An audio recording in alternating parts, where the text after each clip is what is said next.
새벽 5시에 알람이 울립니다.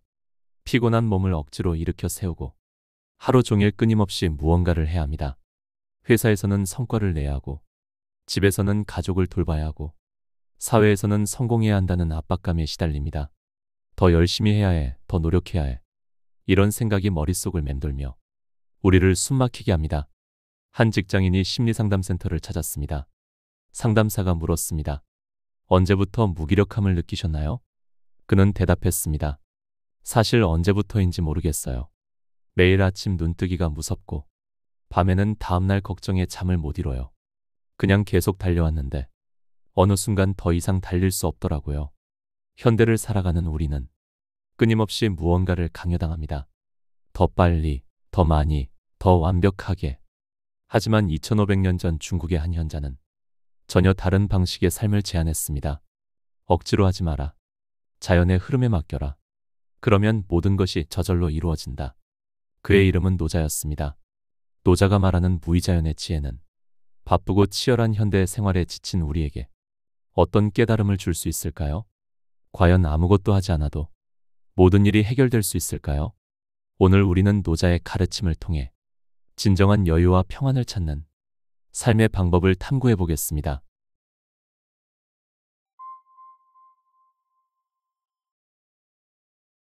기원전 6세기경 춘추전국 시대의 중국.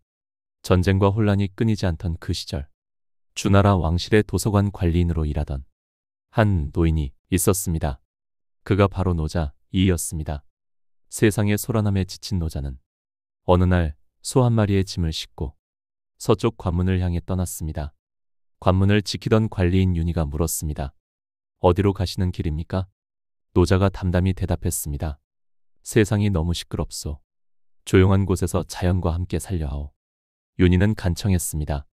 떠나시기 전에 선생님의 지혜를 글로 남겨주십시오. 그렇게 해서 탄생한 것이 바로 도덕경이었습니다. 겨우 5000자 남짓한 짧은 글이었지만 그 안에는 인생과 우주의 근본 원리가 모두 담겨 있었습니다. 노자는 도덕경의 첫 구절에서 이렇게 말했습니다. 도가도 비상도요, 명가명 비상명이라. 말로 표현할 수 있는 도는 영원한 도가 아니고, 이름 붙일 수 있는 이름은 영원한 이름이 아니다. 이 말의 의미는 무엇일까요? 노자는 세상의 근본 원리인 도는 인간의 언어나 개념으로 완전히 설명할 수 없다고 보았습니다. 마치 바람을 주먹으로 움켜쥐려 하거나 물의 흐름을 억지로 막으려 하는 것처럼 도 역시 인위적으로 조작하거나 통제할 수 있는 것이 아니라는 것입니다. 그렇다면 노자가 말하는 무의란 무엇일까요? 많은 사람들이 무의를 아무것도 하지 않는 것으로 오해합니다. 하지만 노자의 무의는 게으름이나 방관이 아닙니다. 무의는 억지로 하지 않음을 의미합니다. 자연의 흐름에 거스르지 않고 사물의 본성을 존중하며 적절한 때를 기다릴 줄 아는 지혜입니다. 노자는 이렇게 말했습니다. 무의무불이라. 무의로 하면 이루어지지 않는 것이 없다. 이는 억지로 하지 않는 것이 오히려 모든 것을 이룬다는 뜻입니다. 현대의 한 기업가가 이런 경험을 했습니다. 그는 처음에 직원들을 엄격하게 관리하고 모든 일을 세세하게 지시했습니다. 하지만 직원들은 스트레스를 받았고 창의성은 떨어졌으며 회사 분위기는 경직되었습니다. 어느 날 그는 방식을 바꾸었습니다. 직원들에게 목표만 제시하고 방법은 스스로 찾도록 했습니다. 실수를 하더라도 크게 간섭하지 않고 각자의 능력을 발휘할 수 있는 환경을 만들어 주었습니다. 놀랍게도 직원들은 더욱 적극적으로 일했고 창의적인 아이디어들이 쏟아져 나왔으며 회사의 성과도 크게 향상되었습니다. 이것이 바로 무의의 힘입니다. 통제하려 하지 않을 때 오히려 더 좋은 결과를 얻는 것입니다. 하지만 여기서 중요한 건 무의가 결코 무관심이나 방치를 의미하지 않는다는 점입니다. 노자는 무의치 무불치라고 했습니다. 무의로 다스리면 다스려지지 않는 것이 없다. 이는 적극적인 개입보다는 적절한 환경을 조성해 주는 것이 더 효과적이라는 뜻입니다. 마치 물이 높은 곳에서 낮은 곳으로 자연스럽게 흘러가듯 사람들도 적절한 조건이 주어지면 스스로 최선의 방향으로 나아간다는 것입니다. 그렇다면 자연은 어떤 의미일까요? 노자가 말하는 자연은 단순히 산이나 강을 의미하지 않습니다. 자연은 스스로 그러함, 즉 인위적인 조작 없이 본래의 모습 그대로 있는 상태를 말합니다. 한 어머니가 아이를 키우는 방식을 생각해 보겠습니다. 아이가 걸음마를 배울 때 어머니가 아이 대신 걸어줄 수는 없습니다. 다만 아이가 넘어지지 않도록 옆에서 지켜보고 넘어져도 다시 일어날 수 있도록 격려해 줄 뿐입니다. 아이는 스스로의 힘으로 자신만의 속도로 걷는 법을 배웁니다. 이것이 바로 자연스러운 성장입니다. 무의자연의 지혜는 인간관계에서도 적용됩니다. 친구나 연인과의 관계에서 상대방을 바꾸려고 애쓰는 것보다는 있는 그대로의 모습을 받아들이는 것이 더 좋은 관계를 만듭니다. 노자는 이렇게 말했습니다. 상선약수라. 최고의 선은 물과 같다. 물은 모든 것을 이롭게 하면서도 다투지 않으며 누구나 싫어하는 낮은 곳에 거합니다. 물처럼 부드럽고 겸손하게 살 때 오히려 가장 큰 힘을 발휘할 수 있다는 뜻입니다. 실제로 물은 바위보다 부드럽지만 시간이 지나면 바위를 뚫고 깎아냅니다. 이것이 바로 유약함의 힘, 부드러움의 승리입니다. 현대 사회에서 무의자연을 어떻게 실천할 수 있을까요? 첫째, 완벽주의를 내려놓아야 합니다. 모든 일을 완벽하게 하려는 강박은 오히려 일을 망치는 경우가 많습니다. 적당한 선에서 만족할 줄 알고 때로는 대충도 괜찮다는 마음가짐을 가져야 합니다. 둘째, 타이밍을 기다릴 줄 알아야 합니다. 노자는 때가 되지 않은 일을 억지로 추진하면 실패한다고 했습니다. 벚꽃은 추운 겨울을 견뎌야 봄의 아름다운 꽃을 피웁니다. 무화과는 다른 과일보다 늦지만 그만큼 달콤한 열매를 맺습니다. 모든 것에는 때가 있습니다. 급하다고 해서 아직 익지 않은 과일을 따면 쓰고 단단할 뿐입니다. 기다릴 줄 아는 사람만이 가장 좋은 순간을 만날 수 있습니다. 셋째, 자신의 본성을 존중해야 합니다. 남들이 하는 대로 따라하기보다는 자신만의 속도와 방식을 찾아야 합니다. 어떤 사람은 아침형 인간이고 어떤 사람은 저녁형 인간입니다.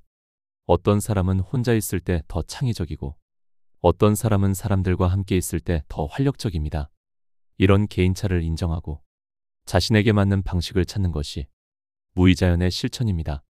넷째, 감정의 흐름을 받아들여야 합니다. 화가 나거나 슬플 때 그 감정을 억지로 누르려 하지 말고 자연스럽게 흘러가도록 놔둬야 합니다. 물론 감정에 휘둘려서는 안 되지만 감정 자체를 부정하거나 억압하는 것도 좋지 않습니다. 심리학자 칼 융은 이런 말을 했습니다.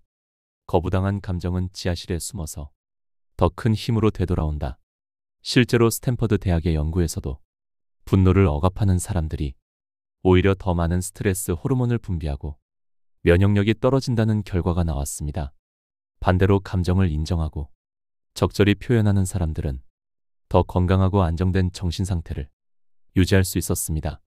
한 CEO가 직원들 앞에서 실수에 대해 화를 낸 적이 있었습니다. 그는 나중에 이렇게 말했습니다. 그때 화를 참으려고 했다면 오히려 더 큰 폭발로 이어졌을 것이다. 대신 솔직하게 내 감정을 표현하고 나중에 직원들에게 사과했더니 오히려 서로를 더 이해하게 되었다고 합니다. 다섯째, 경쟁보다는 조화를 추구해야 합니다. 노자는 부쟁지덕이라고 했습니다. 다투지 않는 덕이야말로 가장 큰 덕이라는 뜻입니다. 현대 사회는 모든 것을 경쟁으로 해결하려 합니다. 더 빨리, 더 많이, 더 높이. 하지만 자연을 보세요. 나무들은 서로 경쟁하며 자라지 않습니다. 각자의 자리에서 햇빛을 받고 뿌리는 서로 얽히며 숲을 이룹니다. 새들도 먹이를 두고 싸우기보다는 각자 다른 시간, 다른 장소에서 먹이를 찾아 공존의 방법을 터득했습니다. 진정한 강함은 남을 누르는 데 있지 않고 자신의 자리를 지키면서도 다른 존재와 조화를 이루는 데 있습니다. 여섯째, 비우는 것의 가치를 알아야 합니다. 노자는 허의 중요성을 강조했습니다. 그릇이 유용한 것은 속이 비어있기 때문이고 방이 쓸모있는 것은 비어있는 공간이 있기 때문입니다. 마찬가지로 마음도 때로는 비워야 할 필요가 있습니다. 너무 많은 생각과 걱정으로 머리가 복잡할 때는 잠시 모든 것을 내려놓고 여백의 시간을 가져야 합니다. 노자의 무의자연 철학은 단순히 개인의 삶의 지혜를 넘어서 사회와 국가 차원에서도 적용됩니다. 노자는 소국과 민을 이상으로 제시했습니다. 작은 나라에 적은 백성이 살며 서로 간섭하지 않고 각자의 삶을 평화롭게 사는 것입니다. 현대 사회에서는 이를 지방분권이나 자치의 개념으로 이해할 수 있습니다. 중앙에서 모든 것을 통제하기보다는 각 지역이 자율성을 가지고 스스로의 문제를 해결해 나가는 것입니다. 북유럽 국가들의 복지 시스템이 이런 철학을 반영한다고 볼 수 있습니다. 국가가 모든 것을 해주는 것이 아니라 국민들이 스스로 성장하고 발전할 수 있는 기반을 제공하는 것입니다. 하지만 무의자연을 실천할 때 주의해야 할 점들이 있습니다. 첫째, 무의를 게으름의 핑계로 사용해서는 안 됩니다. 무의는 아무것도 하지 않는 것이 아니라 적절한 때에 적절한 방법으로 행동하는 것입니다. 둘째, 모든 상황에서 무의가 정답은 아닙니다. 응급 상황이나 위기 상황에서는 빠르고 적극적인 대응이 필요합니다. 셋째, 무의자연은 책임감을 포기하는 것이 아닙니다. 자연의 흐름에 맡긴다는 것은 내가 할 일을 다한 후에 결과에 대해 집착하지 않는다는 뜻입니다. 결국 노자가 말하는 무의자연의 핵심은 균형입니다. 너무 힘주지도 너무 놓지도 말고 적절한 중간 지점을 찾는 것입니다. 기타 줄처럼 너무 팽팽하면 끊어지고 너무 느슨하면 소리가 나지 않습니다. 적절한 긴장감을 유지할 때 가장 아름다운 음악이 나옵니다. 삶도 마찬가지입니다. 너무 치열하게 살면 지치고 너무 느슨하게 살면 목표를 잃습니다.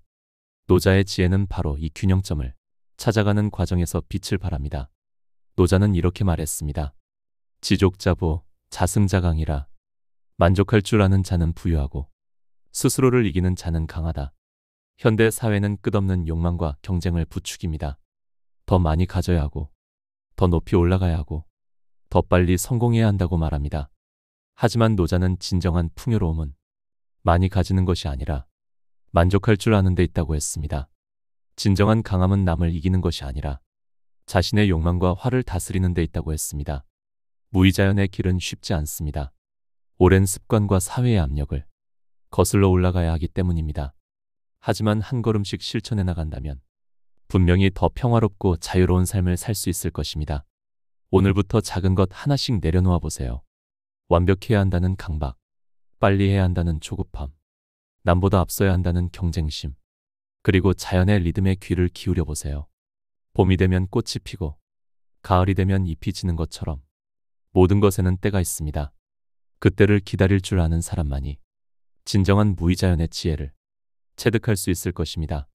노자의 말처럼 물처럼 유연하고 겸손한 마음으로 살 때 비로소 우리는 가장 강한 힘을 얻을 수 있습니다.